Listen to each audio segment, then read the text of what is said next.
plead, weep, curse, beat their own breasts and Mother Earth. The crowd also shouts and screams while blood and feathers wily. The Haitian cocks usually begin by leaping at and over one another, each seeking to use its spurs in the classic manner, and occasionally a fight ends quickly with a clean spur thrust, but ordinarily they soon give up these classic gladiatorial tactics and fight it out with their beaks. Battles to the death are therefore unusual. More often one bird finally turns tail and runs while the other, after pursuing him 2 or 3 times around the ring, stops, struts and crows shrilly in victory. Occasionally there is something grand about this crowing, a thrill in it like brazen bugles. I have seen a cock flap its wings, lift its head to the sky, and shrill its paean of triumph, only to fall dead a moment later in the dust beside its conquered enemy. So all in all, it was very exciting and interesting that Sunday morning at Osman's Geiger, and because of all the noisy shouting, no one heard the distant droning of the airplane. It came roaring down and circled so low that I could recognize Captain Presley, who is now flight commander of the Marine Corps field at Port-au-Prince, and all of us could recognize Workus, waving his arm and grinning. It was evident they were going to drop something for us. Workus knew we'd probably be at Osman's on Sunday, so they'd headed here instead of for Dernier-Marque. Sure enough, down rocketed a bag, and after circling again to make sure they hadn't knocked somebody's brains out. See FAPE 24, when the combat begins the 2 owners remain in the ring. PolynICE and his white, 215 with it, they waved and soared away. The bag had a tag on it addressed to Constant Polynus, and I could see him swell as he opened it while we all crowded round.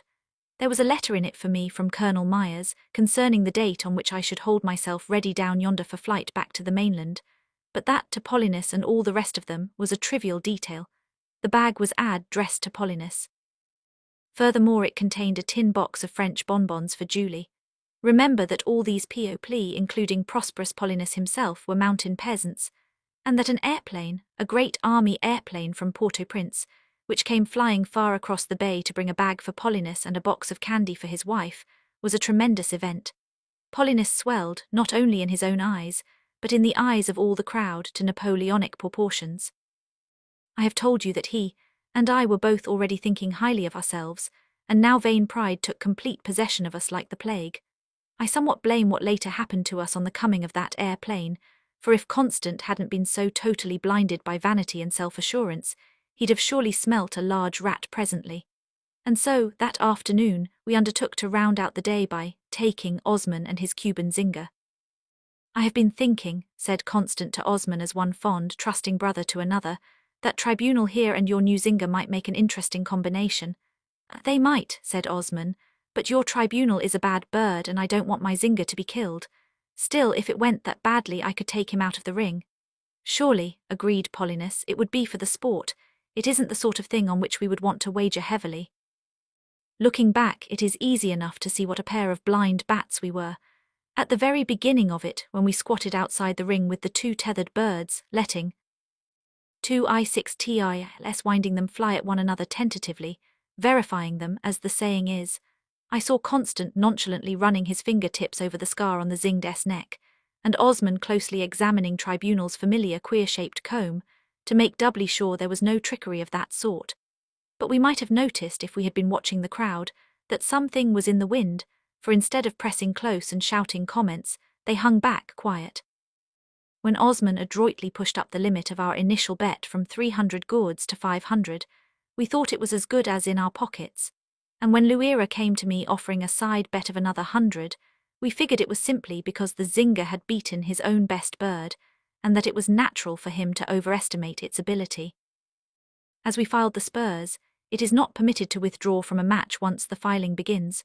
The crowd came to life, hysterically shouting and waving its side bets, and we heard an insistent chorus of 2 gourds on the zinger P, 5 gourds on the zinger P, with scarcely anywhere a shout for the black. We put it down merely to the crowd's bad judgment, and began taking the little bets ourselves. When they discovered that we were covering the small side bets too, even the women and girls crowded in, laughing with their pennies. We were busy as a couple of shell-game slickers at a country fair. The battle began well. Both birds were keen and sailed in with their spurs, attacking, ducking, now over, now under, neither showing much advantage. Barring an archidental spur thrust, they would presently tire of those spectacular tactics and begin fighting seriously with their beaks. It was thus that this Zinga had fought a week before, beat Ing Luira's bird which fought in the same way, and we knew that when the slow, vicious beaking began, our little black killer would come into his own. You see, it is practically impossible to kill with a single stroke of the beak. It is a slow, wicked business, at which the most evil and Polynice and his white, 217 persistent bird almost inevitably wins, and we knew Tribunal from of old. We knew that once settled down to beak lighting, he had one single object, and that what happened to his own bloody head meanwhile was of no consequence. Presently, just as we had anticipated, Tribunal abandoned the spectacular spur fighting to go after the Zinga with his beak. And it was here that everything began to go mysteriously wrong. That Zinga, incredibly, for we had seen it light before, refused to beak. Contrary to all precedent, and contrary apparently also to the laws of its own nature which Constant had studied so intelligently, it continued lighting with its spurs. Tribunal had definitely ceased hurling himself through the air, and was now dodging about flat-footed, ducking it when he could to administer a vicious peck on the Zingd's head. But the Zinga was not standing flat-footed like an honest bird and swapping pecks that day. Contrary to all rules of honor and decency in a Haitian Geiger, it was turning tail and running, but propelling itself in a sort of short half-circle like a fighting plane doing the Immerman, to leap through the air, over and over again, with spurs uplifted for a knockout kill. Apparently the Zinga didn't know it had a beak or thought that beaks were simply for picking up corn. And instead of being tired, it had just begun to fight, and now the crowd, which had been nervously intent and more or less silent as if waiting for something, began to howl joyously. It began to howl with joyous conviction, Car y esel uil ay estef, which meant, the thing has arrived, yes, it has arrived. Constant was frantic. He didn't know yet what this precise thing was that had arrived, and neither of course did I, but we knew that unless a miracle happened, Osman had cooked a couple of geese named Polynice and his white. Constant leaped about the ring like a madman, shrieking at Tribunal, kneeling to pound the earth behind Tribunal. 2i8 trails winding as if to catapult him into the air by percussion, but it was no use. We were too excited, watching the fight and hoping against hope, to give any immediate attention to Osman. I remember vaguely that he had been squatting quiet in a corner of the ring, sardonically stroking his chin, enjoying Polynice's leaps and screams, and then I didn't notice him any more. The battle ended suddenly, as it was bound to, with a clean spur thrust that killed Tribunal in his tracks. Polynice, panting and exhausted, stood sadly. Together he and I stood there, looking down at the Zinga which crowed lustily and flapped its wings in the middle of the ring. We stood looking down at the triumphant cock and wonder-ing. Somebody nudged us to turn, and there stood Osman, and Osman standing there behind us had the Zinga in his arms. It hadn't flown over our heads either. There it was still strutting in the ring, and here it was tucked under Osman's elbow. Having violated all precedents of a high-tian cockfight, it was now violating the laws of nature by being in two different places at the same time. By the way, said Osman gently, as one fond, trusting brother to another, did I mention the fact that I had bought 2 Zingas in St. Mark? Foutral, said Polynice, which is not a pretty word. 1IIJIF. Chapter VI. The dance Congo. To please me, since I was interested in such matters, Constant gave a dance Congo. He and Julie did not participate in these dances, but once or twice a year he invited the mountainside to a big bar, Nbokai.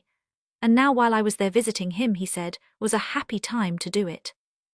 The Congo dances, African in origin, but without a parallel among the Negroes in the United States, are danced to the accompaniment of tom-tom work drums, rattles and shrill singing. They are the universal Saturday night diversion of the peasants both in the mountains and the plain.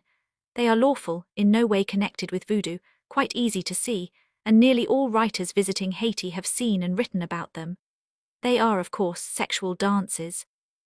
But there is no dank-ing in couples, no waists encircled by arms, no interlacing. The dancers move their feet in a sort of loose-limbed jig-ging, but most of the rhythm is with their bodies. It is somewhat like Oriental dancing, but has a special quality of its own. All the phases and variations of the sexual act, including orgasm, are reproduced. With the incessant rhythm of the tom-toms and copious drinking of rum, these festivals often become slightly orgiastic, and travellers have sometimes imagined they were witnessing voodoo dances. But the Congo is simply a wild frolic. It is the nightclub of the jungle. I had seen such dances numbers of times, every one in Haiti has, and they have been described so frequently and so well as a spectacle that I should hesitate to include 220 TILS winding description here except for a special reason. Always when dancing, they sing, and the words of these songs seem to determine variations of the dance. I had sometimes been able to catch snatches of these words, but unsatisfactorily.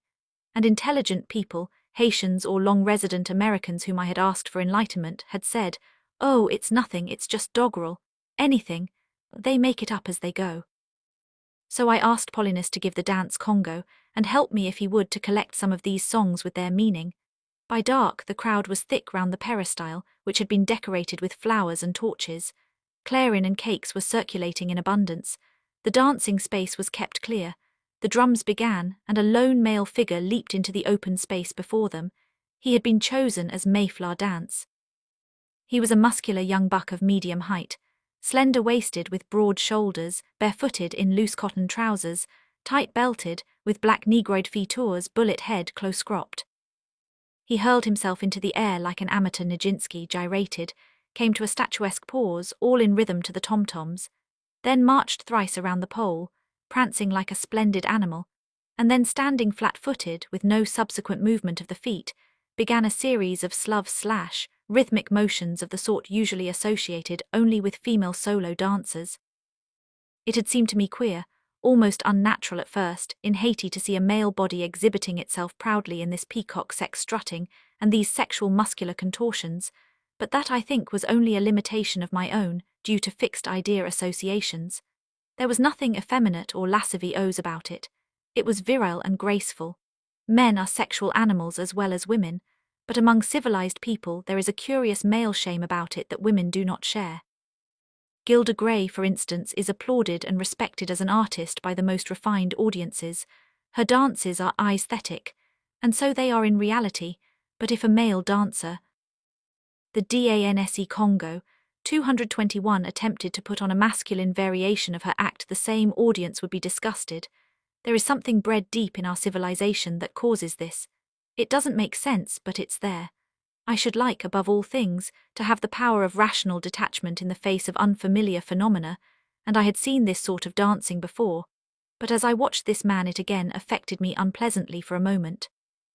I felt ashamed for him, and ashamed of myself for feeling ashamed.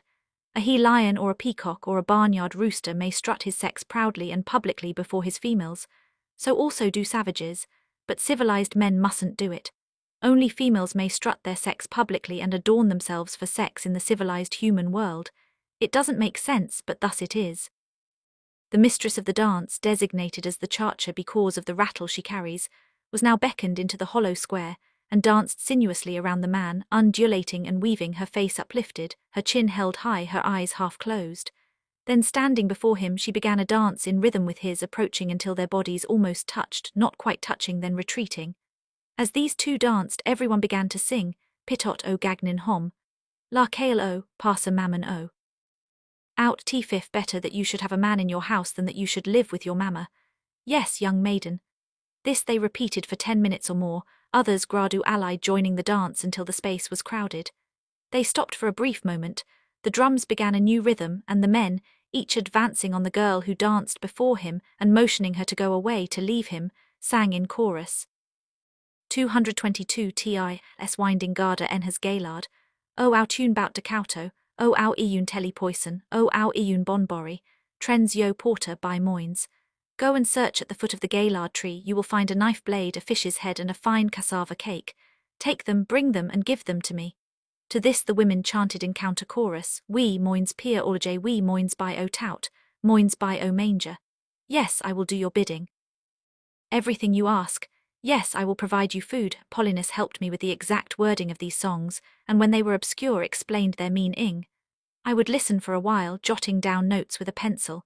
It was difficult because so many were singing, and after the refrain and new words were well started, many would yell or lilt the tune with mouths wide open, while others would keep repeating perhaps just 2 words like T-noins, we Moines, we Moinser, weaving these variations into the melody.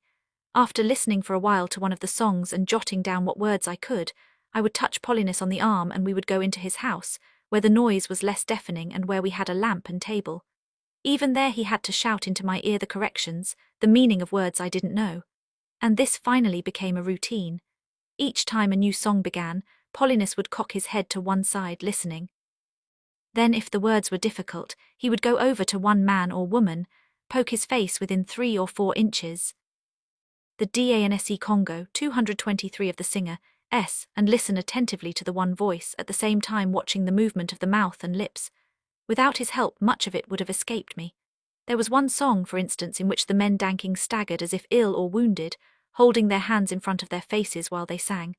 Au yo m pier orla, fais malady cinq mois. Cm tom m par leave, canais c est iun madichan fem qui tu mains.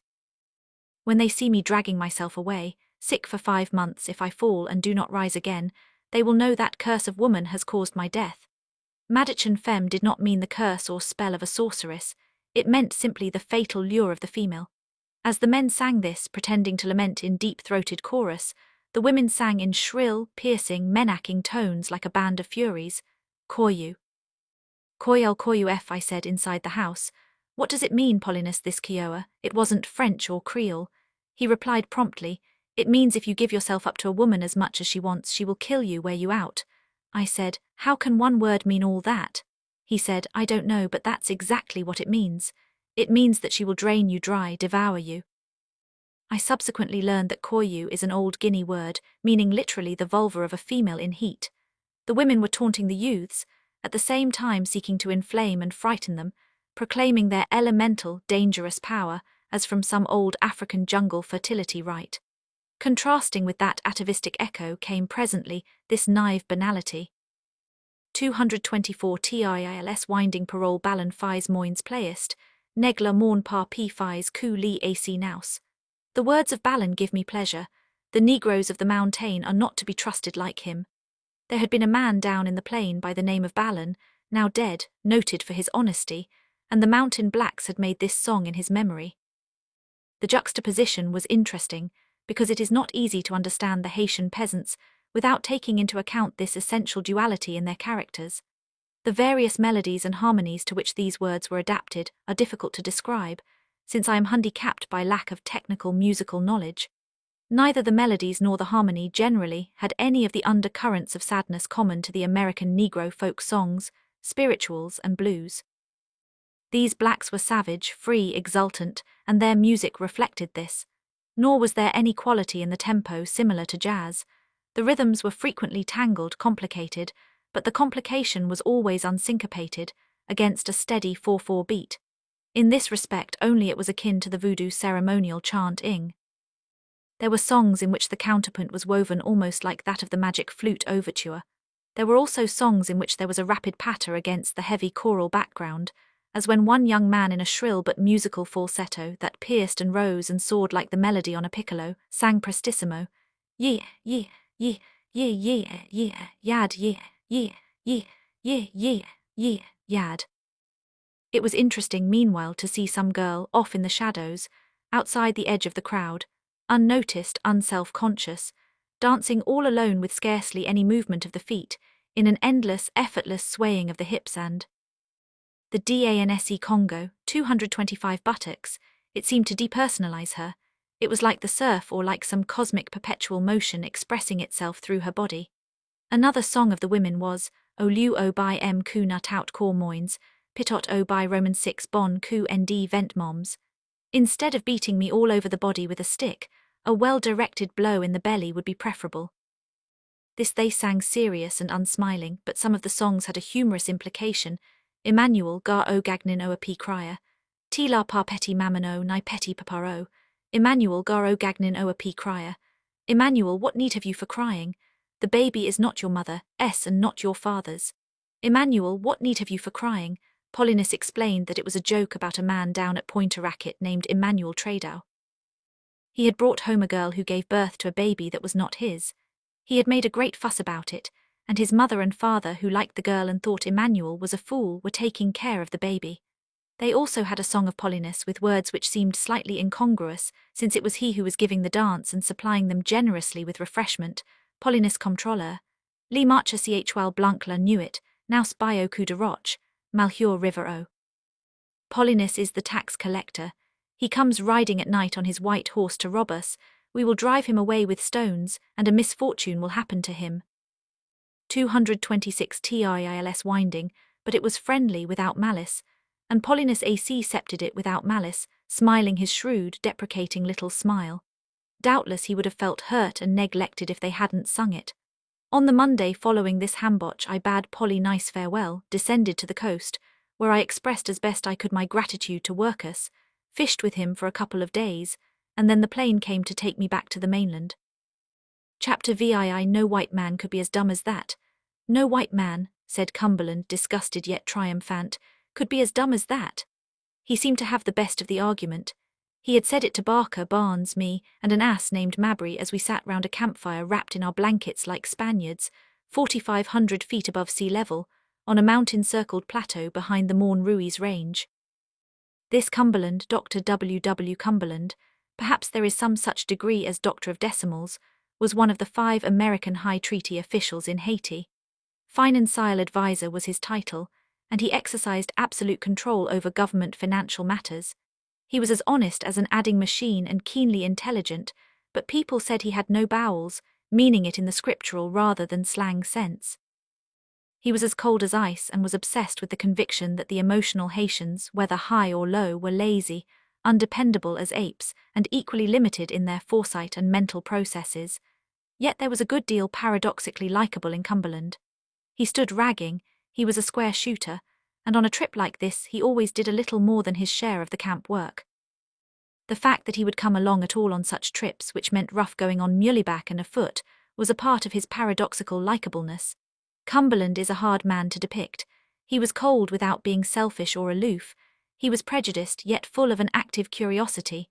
It was he, for instance, who had been the prime mover in this present excursion. Hayne Boyden, flyer who was Mac. 228 TILS winding ing aerial photographic maps for the Marine Corps, had returned one day, greatly excited, from a flight over this mountain plateau, declaring that he had discovered Inamu's ruins of French chateaux with great paved sunken gardens, circular fountains. He supposed them to be the summer pleasure homes of rich 16th-century colonials. There are many such modernly unexplored fastnesses in the Flatian Mountains. When his pictures were developed, he took them to Ash Pay Davis, who is an authority on Haitian archaeology and history. Ash Pay said, "I don't think these are chateaux, but I think they are something just as interesting. I think they are big colonial coalfee plantations. I think your immense walls are slave barracks, your sunken gardens drying floors, your circular fountains decorticators, around V/hitch horses revolved, crushing off the hulls." Moreau de Saint Mary, the one-source historian on colonial times, mentions that the mountains behind St. Mark were a great coffee district. But Boyden held out for the chateau idea. It seemed to him more romantic. Boyden hadn't been able to land, and aviators are notoriously averse to muleback, so we others had come exploring to see what it was all about. Cumberland had dug up some ancient colonial statistics telling how many thousand sacks of coffee came down from Morne Ruiz in 1769. We had motored to St. Mark, picked up Mabry and our mounts there, and learned what we could about the trails from peasants. Boyden had also given us the general lay of the land. VVT had found the ruins without much difficulty, had found also a small, straggling peasant settlement, and on its edge we were now encamped. That afternoon we had explored a number of the ruins and verified the fact that they were big coffee estates gone to rack through the centuries, wrecked, burned, partially torn down probably by the revolting slaves. Cumberland had become eloquent, enlarging on his favourite theme. When no white man could be so dumb, 229 white men controlled this plateau, it had yielded an Inamu's harvest.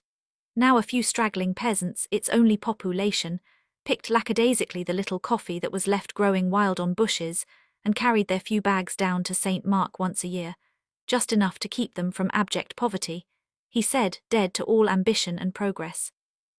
Cumberland, of course, didn't defend slavery, but he thought Negroes were never much good except when directed by whites.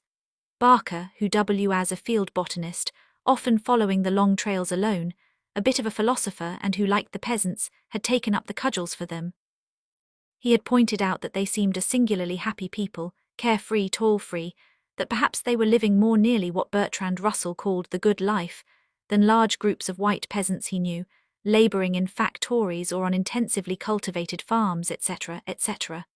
The dispute, like all such disputes, had been inconclusive, and now around the campfire Cumberland had started it again. This time it was about water.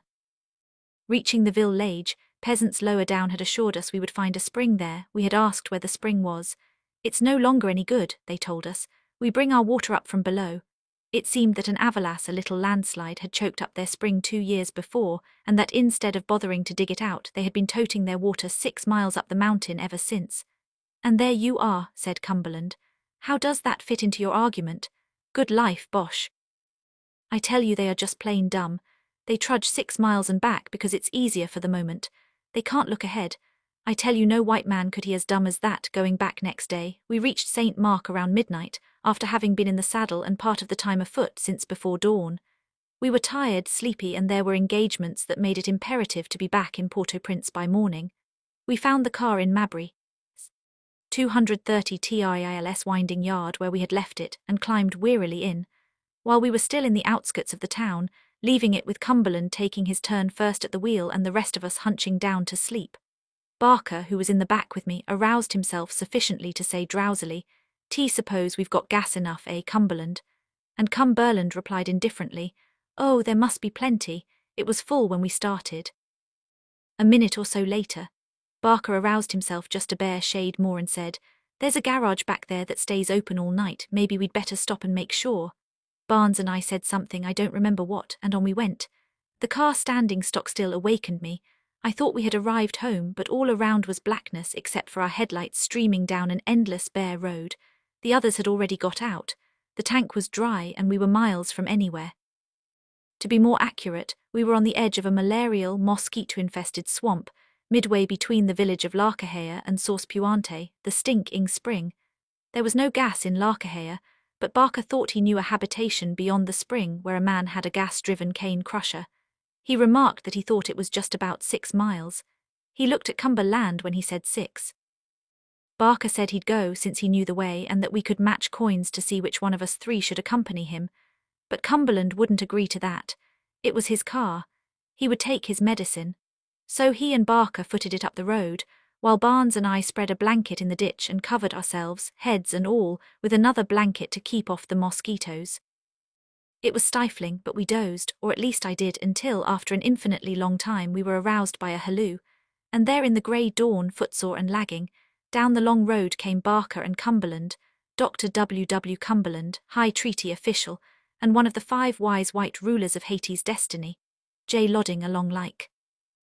No white man could be so dumb. 231 Any barefoot peasant, toting a 5-gallon tin on his chaldea. We eased it down for him. Barker said, Yes, I guess it was just about 6 miles. But he couldn't let it rest there. He had to rub it in. He had to add with a grin, No white man could be as dumb as that, eh, Cumberland? We liked Cumberland, but we had no mercy on him. We all told it the next day at the club. I told it later to Chauvet, who roared with belly laughter. And it will probably be remembered in Haiti when the millions of dollars a year which Cumberland sweated to save them are forgotten. All this proved nothing in rebuttal of Cumberland's contention that the Haitians were short-sighted, lazy and dumb. It was a sort of a tu-quoque, a sort of you are wrong, O Socrates, because your own nose is snotty. But when I related the story to Chauvet, it set him off on a string of anecdotes concerning the guile and resourcefulness of these peasants. The ones I best recall were connected with the rise in the world of a foxy fellow named Theot Brun.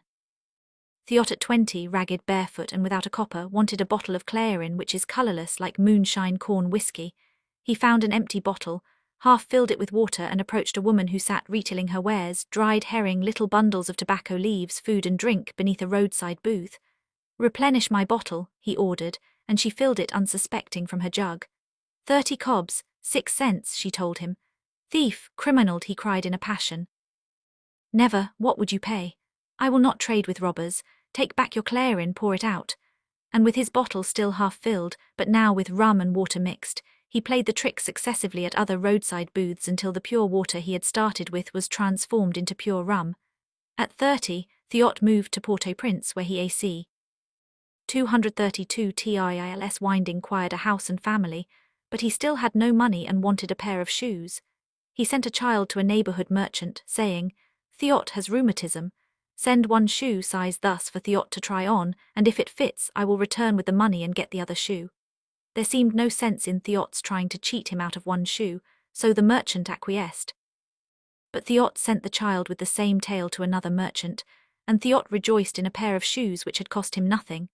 At 40, Thiot, who had risen considerably in the world, had begun to dabble in politics. His shrewdness and trickery made him valuable to men higher up. He decided privately that the time had come for him to go higher up himself. There were some senatorial vacancies to be filled by senatorial ballot. For Thiot to aspire to a senatorship was quite absurd, but this is what he did. He went confidentially to one senator and said, "I have a little favour to ask you which can do nobody any harm. On the first balloting for such and such a vacancy, I want you to vote for me, so that when the minutes are published in the newspaper reports, Thiot's name will appear written in that honourable company. It will make my wife so proud and happy, and it will increase my prestige with all my neighbours. They will say, so this Thiot is getting to be a man of importance, and it will not do anybody any harm. You can vote afterward for your serious candidate, of course. It is just a little confidential favour you can do me, my vanity perhaps, and no one need ever know who did it. Neither of us need mention it to a soul, but I do want just that one vote." He confided his harmless wish, in confidence, to other senators, who must have been subsequently somewhat astonished when they discovered that they had elected Thiot senator almost without a dissenting vote. The finest example of peasant shrewdness that ever came within my own personal knowledge in Haiti, though guile. No white man could be so dumb. 233 full as these tricks of Thiot had a quite different sort of objective. Dr. Robert Parsons, Lieutenant Commander, USN, detached to Haiti for special medical duty, was the best rural clinic man in the whole outfit. He was chief urologist in the Hospital General, but he was never so happy as out on the trails. He had been asked to investigate the rumour that there was an epidemic from which children were dying at Cornwall, in Grand Bois, in the high mountains near the Dominican border. It as a district so difficult of access that the Haitian lieutenant of gendarmerie stationed there reported to Port-au-Prince only 4 times a year. An old man had come down from the mountains, saying that several children had died the week before, begging the good Americans to send up and help them. Other corroborating rumours had filtered down until Dr. Butler, chief of the service, became convinced that something was wrong up there. He recalled also that the people of Cornwall, some months before, had sent a petition for the establishment of a dispensary in their district, and he blamed himself somewhat for having pigeonholed it in the press of more urgent matters. Parsons asked me if I cared to come along. He told me that the district was said to be very wild and beautiful. We motored across the cul-de-sac to Tomazau, which is a gendarme post beyond the big inland salt lake of Salmatter, where the road ended, got ponies there, traversed a flat thorny desert of hahond and giant cactus to the foot of the mountains, and then began to climb. At first the trail went up barren slopes, but soon it began to thread through magnificent thick primeval jungle valleys, with palms, giant ferns and orchids. The huge 7 uapu trees with trunks 5 and 6 feet in diameter at the base, which when seen in more open woodland had a smooth grey bark, were here covered, as the sablia is, with thick-studded spikes like those on a savage Indian's war club, to protect themselves from the strangling lianas and vines. Yet many of these 234 TRAILS winding jungle giants were being strangled despite their armour, victims of an almost equally gigantic parasitic creature called the Phrygia mordit, a cursed fig tree. The seed of the Phrygia mordit lodges in a tiny cleft of the mapu bark, and begins to grow both upward and downward, as a sort of vine. In the course of years its branches, curving like thick serpents, embrace the mighty trunk in a crushing grip. Meantime the Phrygia sends its own roots down into the ground, and presently the napu becomes a dead, rotting trunk, literally strangled to death. Lianas, parasitic vines, cactus trees, monstrous yet beautiful growths were here murdering each other, like men and animals for the survival of the fittest. I roughed these our trail wound. Late in the afternoon on bare rocky slopes, this trail, scarcely more than a foot wide, was worn sometimes 18 inches deep in the solid limestone. It presently passed between high mountains through a sharp divide. This foot-wide trail was the only egress for the Cornwall Plateau Valley, and had been worn deep in the living rock by 2 centuries of barefoot peasants and the hoofs of their unshod donkeys. The Cornwall Valley, though isolated, was fertile and thickly inhabited. Water abounded, and it was diversely wooded. Hardy banana trees and plantains, palms too, here some thousands of feet above their normal habitat, grew side by side with northern pines and clover. The top of the divide is more than 5,000 feet in altitude, and we judged the valley to lie about 4,000. The village of Cornellan, which we reached before dark, was pretty and seemed prosperous. There were perhaps Imdrid houses, with vegetable gardens, and a few with little flower gardens. We dismounted at the gendarme post. V/Hitch seemed deserted. Behind it we found one black corporal playing cards with a private. Lai was glad to see us, took charge of our horses, brought us water and asked why we had come. A small crowd had by this time also gathered. "I am the doctor," said Parsons, who spoke Creole Famil. "No white man could be so dumb." 235 Isley. "FVE come to see about the sickness, about the children who are dying." "Oh," said the corporal, but that was all he said. "Yes," said Parsons. "Have there been any more deaths?" "Pa canise," said the corporal. We asked others in the crowd. None of them seemed to know anything about any epidemic. One woman said her child had worms and would the kind doctor look at it tomorrow, another's grandmother had fever, and a third herself was suffering from bisque tom, a misery in her tripes, but nobody seemed to know anything about an infant epidemic.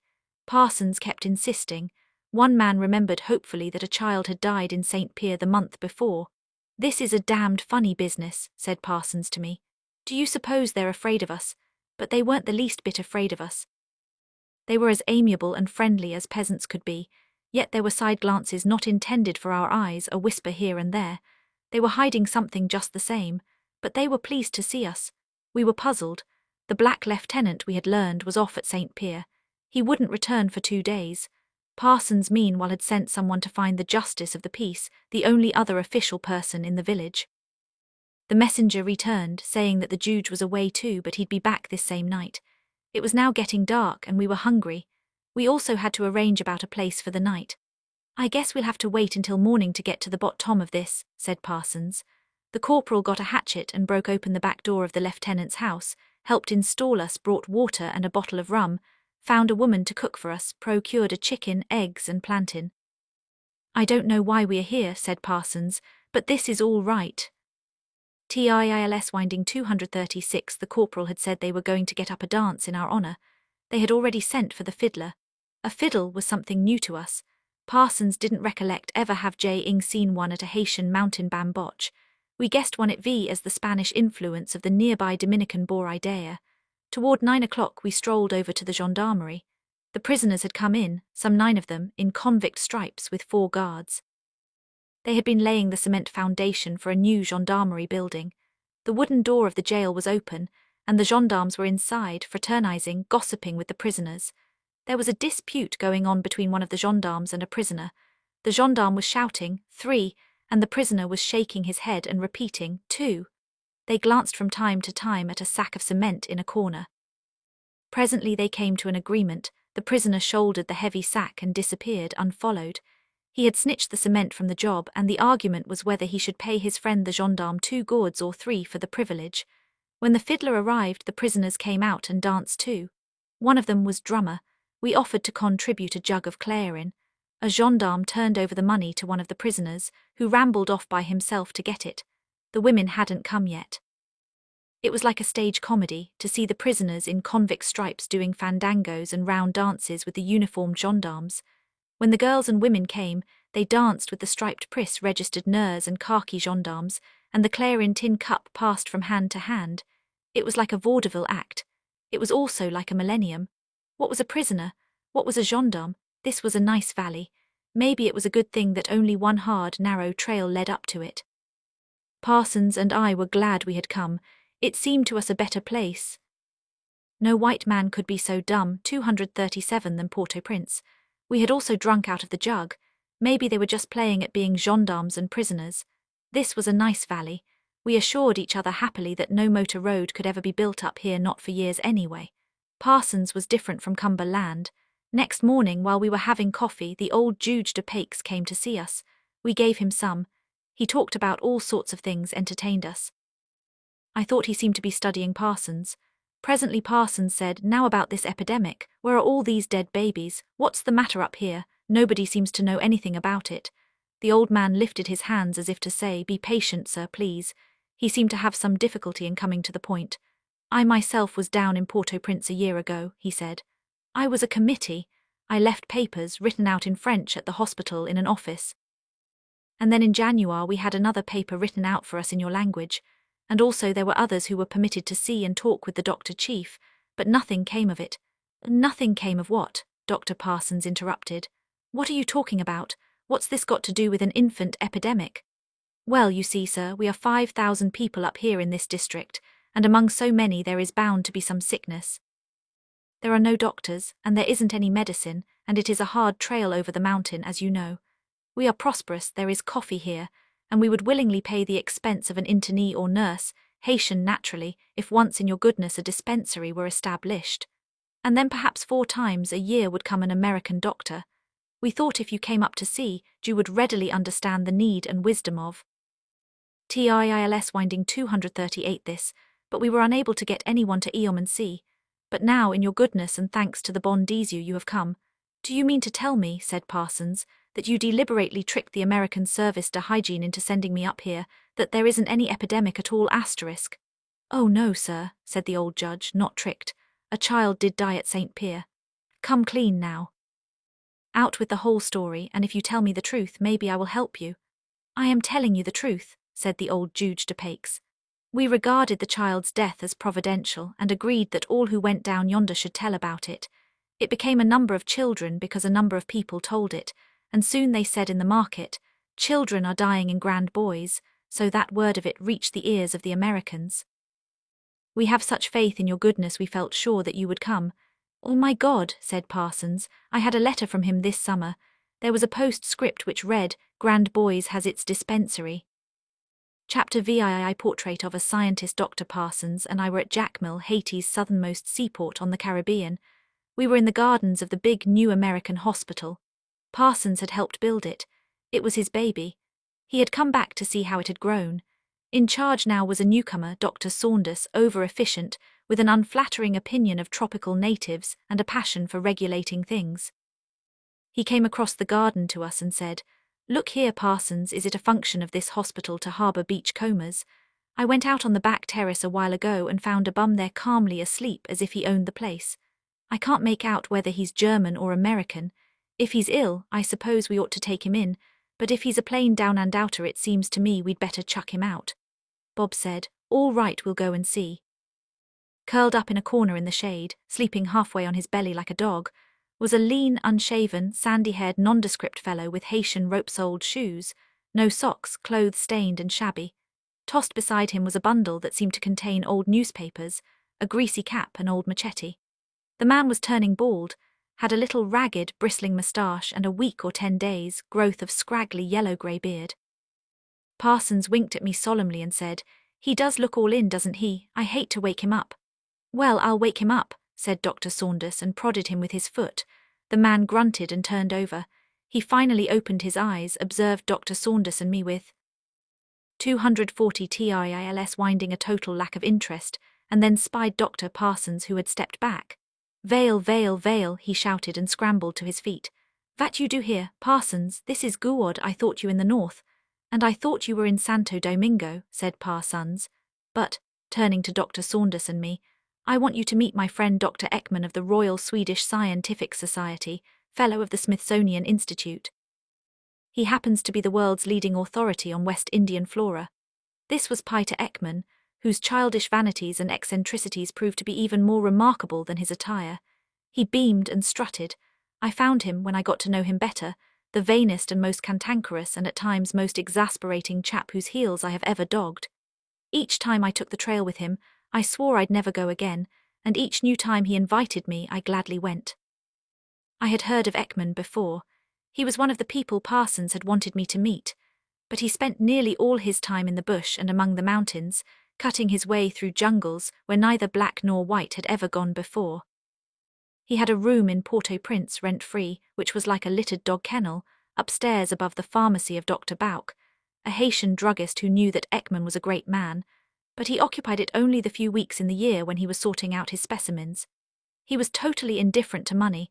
Some of these things Parsons told me, and others I learned later for myself. He had no means except a nominal $50 a month from the Swedish Scientific Society. They had offered him more, but he had refused it impatiently, saying he couldn't be bothered. He cared nothing for dressing decently. His aggressive vanity compensated itself in other directions. He loved insulting people. Portrait of a Scientist 241. Dr. Paul Wilson, big chief of the Hospital General, who liked Ekman and gave him as good as he sent, tells how once, returning in his car from Truin, he observed Ekman on the back of a borrowed donkey, ambling along, mildly spanking it with the flat of a huge machete. Ekman habitually scorned any means of locomotion except his own 2 feet, and Wilson hailed him. "Hello, Ekman, what's this? You're getting old." "Ah," said Ekman, "I sprained my ankle." "Well, since you have to ride, why don't you cut a switch?" This enraged Ekman, who spat out. "You and your svich, you would ruin me if you could, juiced like that. You tell me today to get a svich, then any fool can see that this machete is juiced as guad. 10 years I carry on all my machete and a knapsack for my specimens, and they suffice me. Today I should get down and cut a little svich to please you because you are a fool. And then that. Tomorrow you will tell me about microbes and make me load my shoulders with tin, cans of boiled veta vorse than a donkey and with stinking potted meat. And then you will have me in shiny leather leggings to make varicose my veins and with a helmet maybe to make ache my head. And soon I will be travelling with pack animals and thermos bottles and arriving novi here like the rest of you." "Balls," said Dr. Wilson. "If your sprained ankle bothers you, phone me." "Ja," snorted Ekman, smiting his donkey, "and you will cut it off." The fashionable high-up American ladies, I am told, tried to be nice to Ekman when they first came to Haiti. Eccentric scientists are sometimes interesting. They invited him to a tea. First he refused, then bought a celluloid collar, got himself shaved and came. "Do tell us all about the wonderful tropical flowers. How fascinating it must be to be a botanist." 242 TILS winding, "Ja," said Ekman, and then just sat and glared uncomfortably. Then an individual charmer who fancied herself intellectual tried to draw him out. "You know, I studied botany at Bryn Mawr, and I am so awfully interested in flowers. I wonder, Dr. Ekman, if you would be so kind as to give me the names of some books concerning plant life here." "But, my dear Voman," said Ekman, "botany is a science. How with your silly mind could you hope to understand what is in those books? It is impossible." The tea was not a success, and Ekman was let alone thereafter. Ekman had no use for women. Parsons once asked him why he had never married. "Vale," said Ekman, "I could only marry a botanist, and there are only 6 women botanists in the world. I have met them all, and they veer too ugly. There was a Polish woman not so bad, but she is dead." But Ekman sometimes liked men's company. Occasion ally came to Parsons' house and stayed talking long after midnight when Mrs. Parsons was away, and it was there that he agreed to take me along on the first trip I ever made with him. He promised to show me a manchineel tree, deadliest of all tropical poisons. It looked, he told me, like a stunted apple tree and had little red fruits like small crab apples. Their juice was a violent caustic poison so deadly that a piece of the fruit no bigger than a small pea produced certain and painful death. Its resin was almost equally poisonous. When the colonial French first came to Haiti, they had made every effort to stamp out this tree and partially succeeded. It was a dangerous weapon in the hands of the slaves.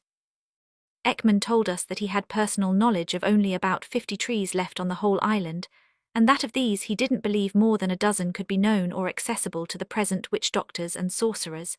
It sounded to me more than enough. Parsons re. Portrait of a Scientist 243 called to us that this tree was the famous Manzanillo of Meyerbeer's opera, V. Africaine. The 2 lovers fleeing through the jungle go to sleep in each other's arms beneath a 77 Ianzanillo tree. The dew falls through the branches, and in the morning they are found dead. "And that," sniffed Ekman, "like every poetry, is a lie." Then, disappointed when neither of us contradicted him, he said, "But it is not so much a lie as you ignorantly might think." He told us of once cutting his way, tired and perspiring, through thick jungle growth. His shirt was open at the throat and torn. Suddenly he thought that stinging gnats had swarmed on his face and arms and shoulders. He had slashed the branches of a small manchineel tree, and tiny particles of the sap had touched his skin. It made little white burns, he said, like sulfuric acid, and left tiny sores which were days in healing. The first trip on which he let me accompany him was a 3-day exploration up the Riviera Forch, a little tributary of the Grand Riviera de Liagan. It came out of a jungle canyon which he believed was passable. He thought we might reach its unknown source. It was one of many mountain streams in Haiti, which maps both old and new merely indicated with tadpole tails. After we had made some 8 miles up the winding canyon, swimming a number of pools between sheer cliffs and clambering up slippery cascades, we came to an impassable waterfall tight-closed between sheer walls. But even the 8 miles was something, and we brought back with us that small accurate material which was duly filed in the cartographic folios of Captain Freddie Cook's Travaux Publiques. Along the trail reaching the canyon, Ekman had scolded and instructed me. Flea had insisted on my bringing nothing but a blanket roll and a quart canteen. He had promised to bring along what supplies we needed. It turned out they consisted of a box of matches and a small baking powder box of tea and sugar mixed, which he boiled together. 244 TILS winding was a tenderfoot, or so he regarded me, and he was breaking me in. Sometimes he was pretty exasperating. He didn't offer to pay the peasants, not even for the bread which we took from them and carried up the river. But that was his own affair and theirs. They knew him of old. He treated them with a sort of scornful friendliness which they didn't resent, realizing him queer. They respected him, perhaps. Feared him slightly, always seemed well enough pleased to see him. Whatever they had in their pots they gave us, usually millet or plantain with dried fish or a bit of goat meat. It was a new way of trailing for me. I had traversed hundreds of miles of these trails, but always with a horse or pony and filled saddle bags, always willing to pay for hospitality, though in the mountains pay was frequently not accepted. But this was their affair, and Ekman's. On the question of water, I was more dubious. High up it flowed clear and there were springs, but we traversed also thickly inhabited valleys, and Ekman drank like a dog in any ditch. He had a scientific theory that flowing water purifies itself in the course of 100 yards. If he couldn't see peasants washing clothes, an old crone cooling her withered flanks, pigs defecating, he drank, and it was all the same to him if all these things and worse revealed themselves when we turned the next bend. I watched him, thirsty, and finally succumbed. 10 years I have done it, and see me, I never catch anything. I am stronger still than you. I go farther than those who drink boiled water. Some time after I had succumbed completely to his example, drinking wherever he did, I said, wanting to be reassured, Ekman, you tell me that drinking this filthy water has really never hurt you, you have never had anything. No, my friend, nothing. Sometimes in 10 years I catch a little dysentery. Once typhoid, once or twice black water fever, but it did not hurt me, I vas soon out, it vas nothing, it cannot hurt you. Portrait of a Scientist 245, this was one of the many times when I should have enjoyed killing Ekman. I had 2 little revenges on him during that first trip, and they both got under his skin, the first metaphorically and the second literally. He had been telling me all sorts of interesting things about his own subject, illustrated by the growths along the trail. He always knew everything and nobody else knew anything, but in this case there was some justification for his vanity. It was all interesting, and a lot of it was not dry technicality. On a bush were things that looked like big brown caterpillars. Ekman said, don't touch it, it will drive you crazy. I have forgotten the Latin name he gave them. The Negroes, he said, called them pois gratta, scratch peas. When they got into the big cane fields below, the peasants would burn the fields rather than be sent in to cut the cane. Then they would blame it on the fire hags, which are supernatural. A planter has maybe 100 acres of fine cane, almost ready to cut. Some day when he is sitting on his porch counting up the profit, fire breaks out in an isolated spot. Not a soul near it, no Negroes in there. You rush about the edges with dogs and shotguns. You never find anybody or anything. The Negroes all have unbreakable alibis. But the night before they had gone in there and lighted 2 or 3 candles with dried leaves piled at their bases. The fire started many hours afterward. All you could ever get out of any of the blacks was that the fire hags did it. Yet curiously enough, some of them believed in fire hags too.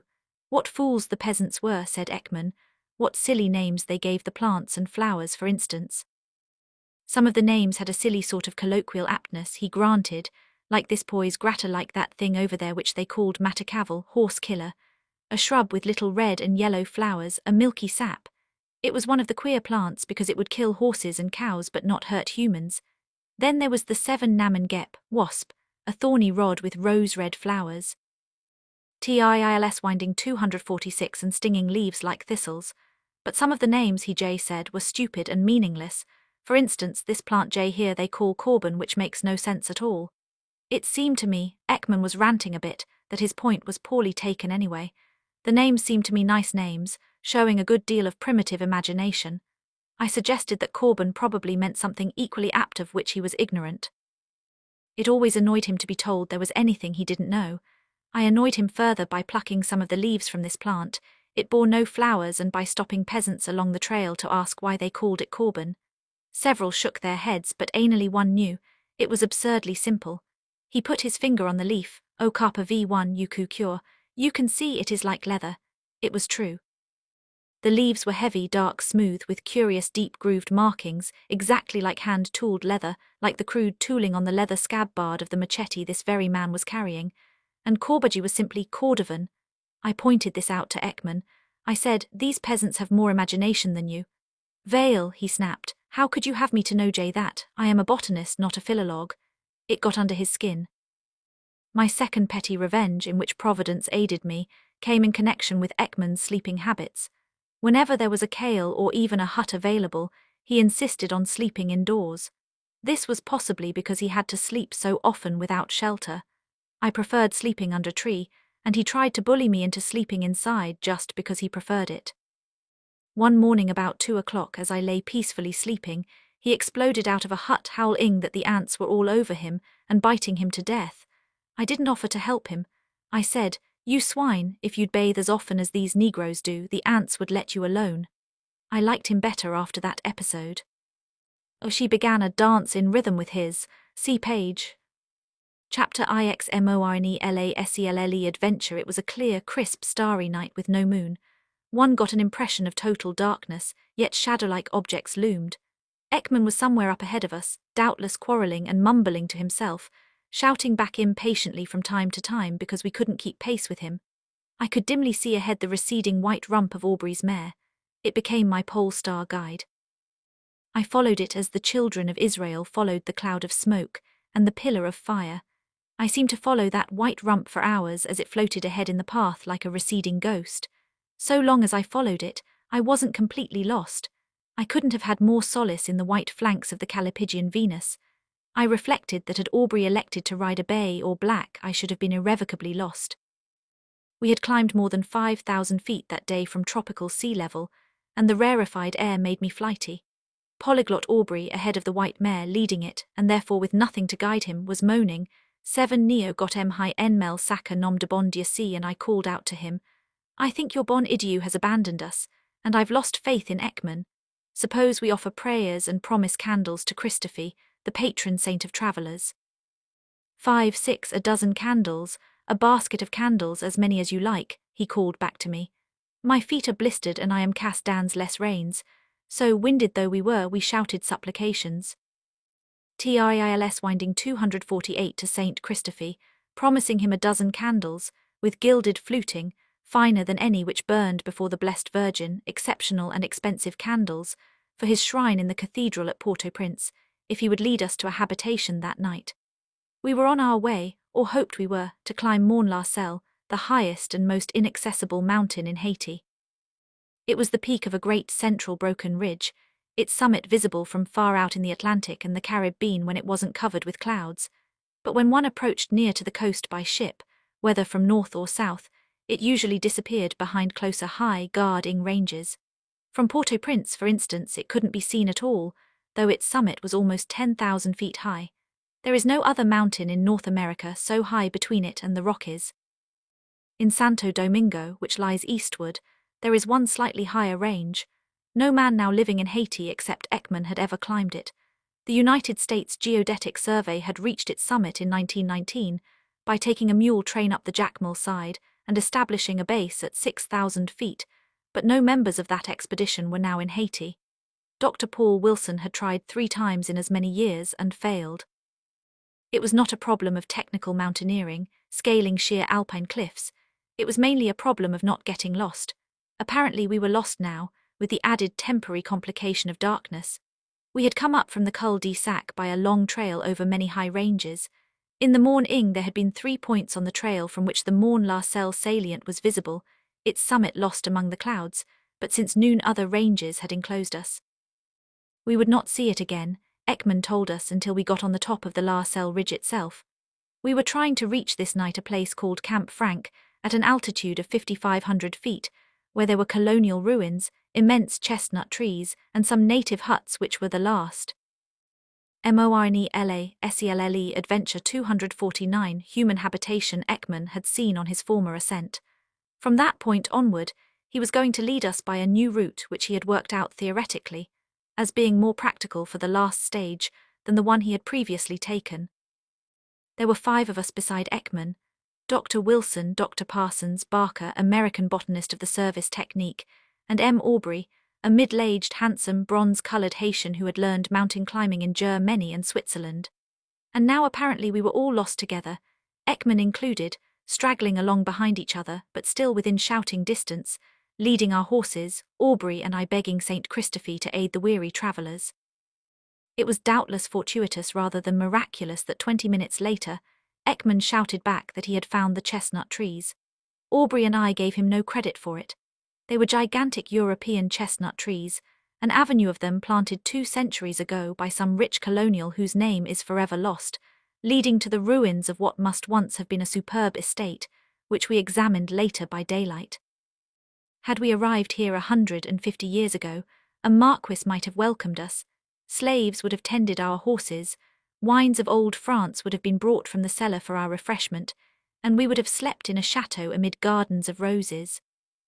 The giant chestnut trees, planted in a double row at intervals of some 50 yards, guided us in the darkness along the top of a ridge, and when we came to the last of them, no longer in any footpath, Aubrey began shouting to Ekman, but there was no reply. We sat down, holding our horses' bridles, while Parsons, Barker and Wilson straggled up and joined us. We shouted now in concert, and when still no answer came, began to wonder if Ekman had slid off. 250 trails winding a cliff. Not that goddamned mountain goat, said Wilson. There was nothing to do but wait. After a while, from somewhere forward and down the slope toward the left, came the mocking voice of Ekman, so elose that he scarcely needed to shout, "Vale, you lazy fellows, why don't you come on?" Forward and down we stumbled until we came to plantains and knew we were on the edge of a habitation, then saw a dull glow